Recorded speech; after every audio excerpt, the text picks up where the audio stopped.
restructuring process, confirming that 94% of eligible debt has now been consolidated under a signed Memorandum of Understanding MOU. Minister of Labour and Social Security Brenda Tambatamba has announced the development of a draft statutory instrument SI aimed at curbing the proliferation of trade unions with the goal of enhancing industrial harmony and coordination among labour movements. The Copperbelt province has recorded the highest number of new voter registrations in phases 1 and 2 of the ongoing mass voter registration exercise, with a total of 48,522 newly registered voters. Kansanshi Dynamos and its title sponsor, Kansanshi Mining, have condemned the violent and unruly behavior displayed by a section of supporters during the team's Week 9 MTN Super League fixture against Mines United. Stay tuned for the details.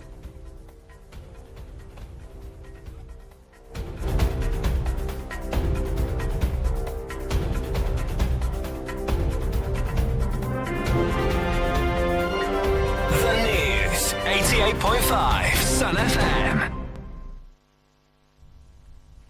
Minister of Finance and National Planning, Dr. Stumbeko Msokotwane, has announced a major milestone in the debt restructuring process, confirming that 94% of eligible debt has now been consolidated under a signed Memorandum of Understanding MOU. The MOU, endorsed by 16 participating countries, represents a unified commitment to restructure Zambia's debt based on commercial terms agreed upon by all parties.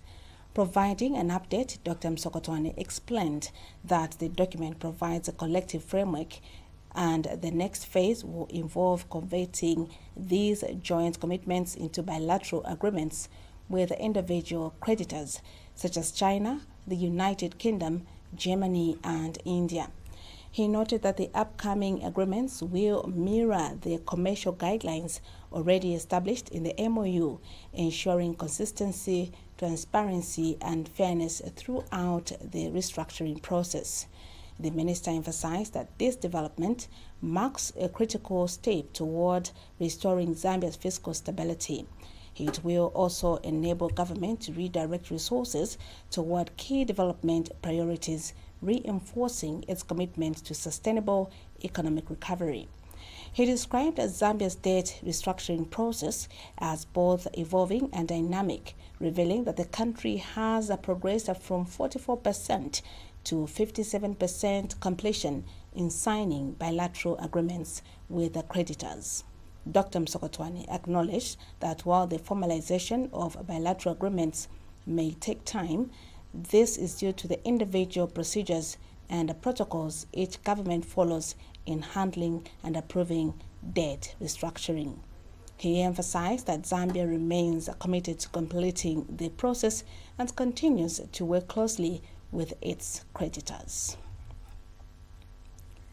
Minister of Labour and Social Security Brenda Tambatamba has announced the development of a draft statutory instrument SI aimed at curbing the proliferation of trade unions with the goal of enhancing industrial harmony and coordination among labour movements. Speaking during the Tripartite Consultative Labour Council meeting on the mining skills strategy at Mulungushi International Conference Center in Lusaka, Ms. Tambatamba stated that the initiative forms part of the government's broader labor reform agenda designed to foster effective representation and accountability within the sector. She explained that the proposed SI will streamline the process of union registration, ensuring that workers' interests are safeguarded through credible and well-structured organizations. The minister also revealed that the government has identified priority skills for strategic sectors such as mining and tourism in a bid to close existing skills gaps and align training programs with industry demands. Statutory instruments on the proliferation of trade unions spoken about earlier as well. It's very important to check ourselves again and say what it is that will be better, how we can refine our success in ensuring that every worker participates, joins, associates freely with an association, organization, union of their choice. So this is an important element that we have to look at as well. The positives and what could lead us in a place we don't want to be. So the pros and cons to everything there is. And so we want you members here to look, critically analyze this and provide the guidance, your advice that will help us make a better Zambia in this space. See and there. Meanwhile, Zambia Congress of Trade Unions, ZCTU President Blake Mulala, emphasized the need for unity among labor movements, warning that fragmentation undermines the collective strength of workers in shaping national development. When unions become fragmented, weakened or divided, the first casualty in this line is not the union themselves, it's the workers. And the divided labor movement cannot effectively negotiate for fair wages. They cannot negotiate for safe working places or improved condition of service. Unity among workers, organization ensure that our collective voice is heard clearly and that we can stand as a credible partner in national development. Weak trade unions movements undermine good governance, encourages exploitation, and compromises accountability both at workplace and national level. While International Labour Organization ILO Country Director Wellington Chiwebe echoed the call for collaboration, noting that Zambia's labour and social protection systems require constructive engagement among social partners to achieve meaningful and sustainable reforms. Participate in the TCLC and other social dialogue platforms to ensure inclusive and transparent decision making. 2. Champion tripartism as a guiding principle for labor market governance. 3. Invest in skills development at the workplace and workplace innovation to prepare Zambia's workforce for the future of work. And Zambia Federation of Employers President Mirangoma also praised government's efforts to develop sector-specific skills strategies, describing the move as a step toward boosting productivity and competitiveness across various industries. Currently, once the skills development levy is corrected by the Treasury, the funds are channeled to the Technical Education Vocation and Entrepreneurship Training Authority, TEVETA, through the Ministry of Technology and Science. In the proposed redefining of the administration of the fund, there is a proposal to constitute a Technical Education Vocation and Entrepreneurship Training Fund Committee, which is proposed to administer and manage the fund. Much as this proposal committee will have the presence of the private sector, it suggests that funds will move from the Ministry of Technology and Science. The Electoral Commission of Zambia, ECZ, has announced that the Copperbelt province has recorded the highest number of new voter registrations in phases 1 and 2 of the ongoing mass voter registration exercise, with a total of 48,522 newly registered voters. ECZ Chief Electoral Officer Brown Kasaro reviewed that the Copperbelt figures include 28,515 females and 20,007 males. Eastern Province followed with 30,942 new registrations. Mr. Kasaro further disclosed that the Commission has so far recorded a provisional total over 343,921 new voters during the second phase of the nationwide exercise. Mochinga province registered the lowest number with 8,194 new voters, comprising 4,219 females and 3,975 males. During a major briefing, Mr. Kasaro expressed satisfaction with the progress made, noting that 259,488 new voters have been registered across the first two phases. He reaffirms the Commission's commitment to ensuring that the process remains inclusive, transparent, and accessible to all eligible citizens. Members of the public are further reminded that the Commission will conduct inspection of the provisional register to further validate the register of voters. In conclusion, the Commission wishes to inform the nation that Phase 4 of the registration of voters exercise commences tomorrow, Tuesday, 28th October 2025, following the conclusion of Phase 3 yesterday. The Commission will in due course provide an update on the conduct and outcomes of Phase. Meanwhile, the chairperson Mangala Zalumis acknowledged concerns raised by stakeholders regarding the 30-day registration period, which some believe may be insufficient. However, she indicated that it is still too early in the process to consider any changes. Ms. Zalumis emphasized that the Commission is closely monitoring the situation and will base any decisions on data and operational realities to ensure the integrity and effectiveness of the voter registration exercise. Inadequate sensitization on the deployment plan. The Commission has taken note of concerns regarding which centers are open on any given day and when the officers are transitioning from one phase to another. The stakeholders believe that there is not enough information to inform the public which center is open and when they are transitioning from one place to another, despite the fact that there are signs, the signage is there at all these centers. However, the concerns were raised and we've taken note of that. Minister of Science and Technology Felix Mutati has underscored the importance of adopting practical and advanced technologies to create sustainable solutions for challenges facing various sectors of the economy. Speaking at the opening of the Tech for Zambia Innovation Forum 2025 in Lusaka, Mr. Mutati highlighted the critical role of digital transformation in addressing national development needs. He emphasized that sustainable technological solutions are essential for progress across key sectors such as agriculture, energy, and mining.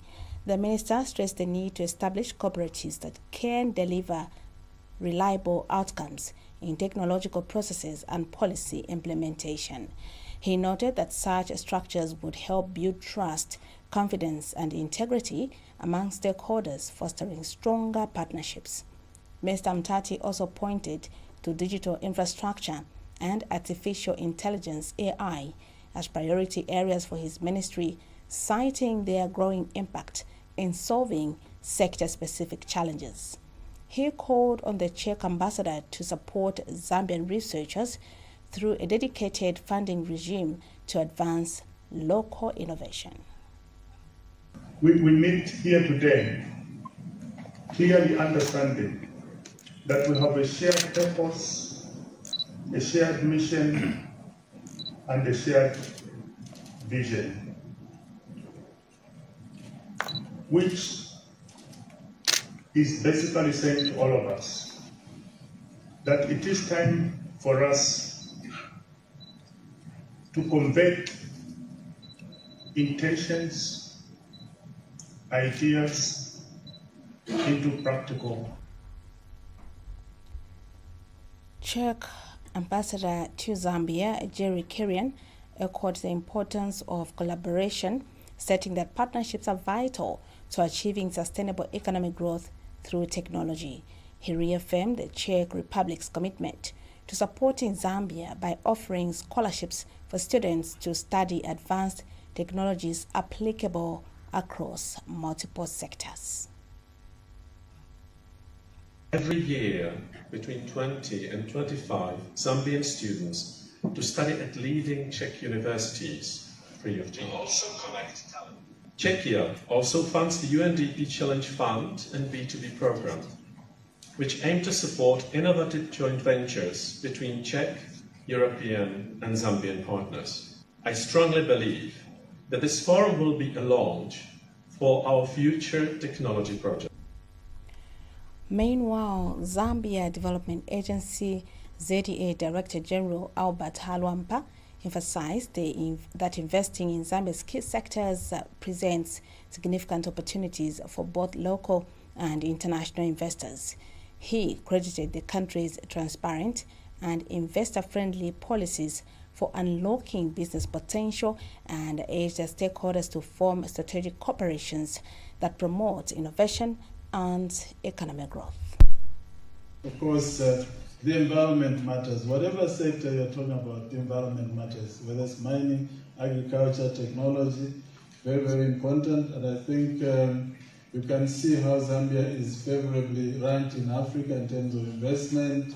I think we boast of all the critical minerals being available in Zambia. Whether you're talking of copper, nickel, manganese, lithium, they're here in Zambia. As provincial consultations on the review of Zambia's constitution are underway, the Disability Rights Watch has appealed for the inclusion of clear and enforceable provisions that guarantee political representation for persons with disabilities and other marginalized groups. Programs Coordinator Bruce Choma emphasized that the current constitutional framework remains inadequate in addressing the needs of disadvantaged communities. Drawing on years of advocacy, Disability Rights Watch referenced the 2021 proposal by the Mixed Member Electoral System Coalition, which recommended reserving at least 10 seats in Parliament for persons with disabilities through proportional representation, ensuring diversity across disability types and provincial regions. Despite constitutional provisions introduced in 2016 that allow for the appointment of underrepresented groups to decision-making positions, the organization noted that the measures have not been realized. In a communique to the President in October 2024, disability advocates reiterated the urgent need for nominations to the National Assembly and potential cabinet appointments. The exclusion of women, youth, and persons with disabilities from political leadership continues to undermine democratic participation and the quality of life for these groups. The Technical Committee has since been urged to provide accessible engagement platforms, including sign language interpretation and simplified materials. The Technical Committee on Amendments to the Constitution has officially commenced its nationwide engagement process. The constitutional review process is expected to address key areas of governance, representation, and rights, with the committee tasked with sensitizing public into input into actionable recommendations. The final report will guide further legislative and policy reforms. Technical Committee Vice Chairperson and Spokesperson Dr. Landelani Banda confirmed the teams have been dispatched to Northern, Northwestern, Central, Eastern and Western provinces.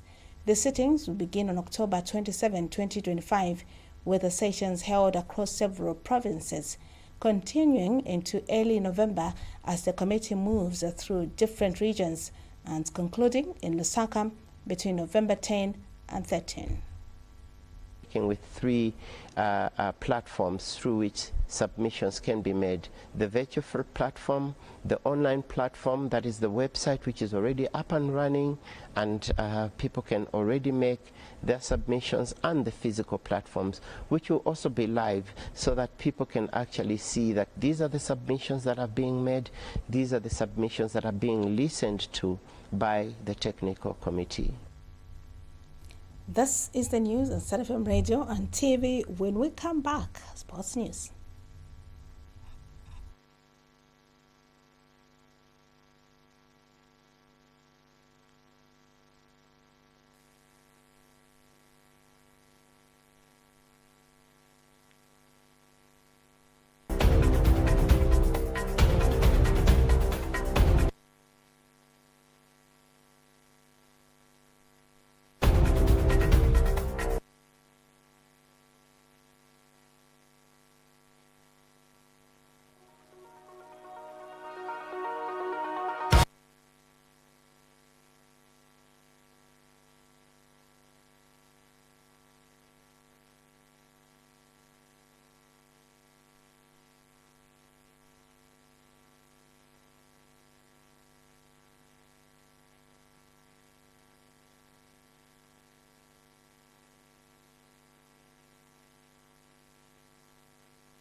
This is what is making sports news. Kansanshi Dynamos Football Club and its title sponsor Kansanshi Mining have condemned the violent and unruly behavior displayed by a section of supporters during the team's Week 9 MTN Super League fixture against Mines United at Independence Stadium. The club and sponsor expressed regret over the incident, acknowledging the frustration stemming from recent performances, but emphasizing that violence and disruptive conduct are unacceptable and contrary to the values of respect, unity, and sportsmanship that the club upholds. They extended a sincere apology to Mines United FC, including its players, officials, and supporters, reaffirming their commitment to fair play and mutual respect. While recognizing fans' disappointment, Kansanshi Dynamo's management revealed that prior to the match, the executive committee had tasked the technical bench and players with securing at least 7 points, ideally 9 from the next 3 fixtures. A performance review will follow this period, with decisions to be made in consultation with Kansanshi Mining. The club emphasized the need for players to demonstrate greater discipline, anger and commitment, urging them to play with heart, pride, and passion for the badge. The directive forms part of a broader strategy to promote accountability and performance excellence. Kansanshi Dynamos also reiterated that any form of violent or abusive behavior will not be tolerated, warning that such actions pose risks to public safety, tarnish the reputation of both the club and its sponsors, and could attract serious sanctions from football authorities. In closing, the club and Kansanshi Mining called on all supporters to channel their passion positively, to stand by the team through both the triumphs and challenges, and to embody the true spirit of the Mabanga boys. As we go, a recap on the headlines.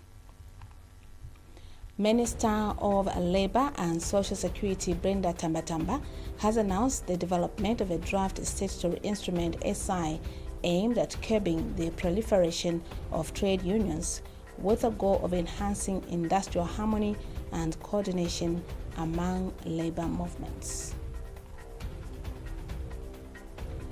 As provincial consultations on the review of Zambia's constitution are underway, the Disability Rights Watch has appealed for the inclusion of clear and enforceable provisions that guarantee political representation for marginalized groups. The Copperbelt province has recorded the highest number of new voter registrations in Phase 1 and 2 of the ongoing mass voter registration exercise, with a total of 48,522 newly registered voters.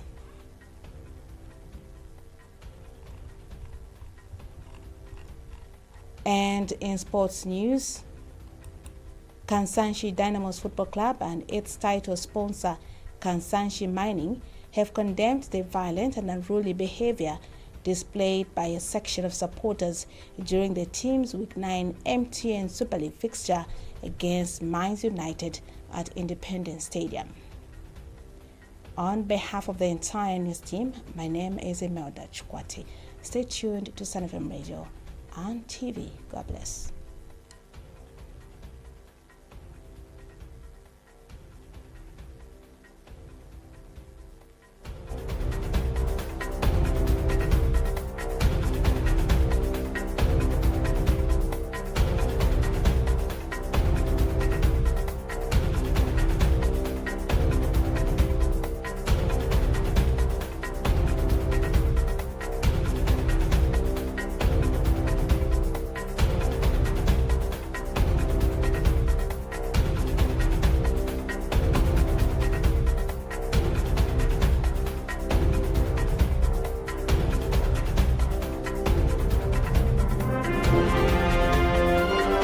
The news, 88.5 Sun FM.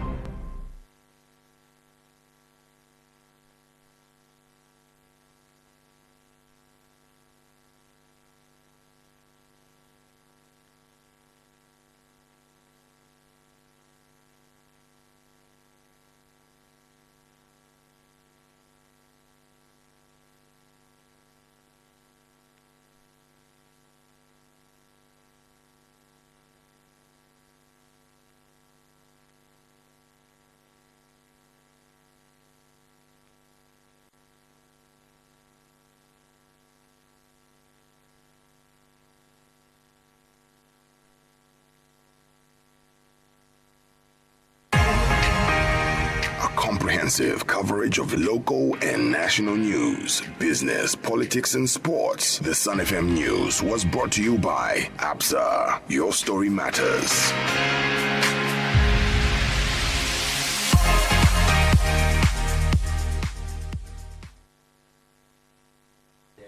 You light it perfectly. You don't even know. I know how to light candles.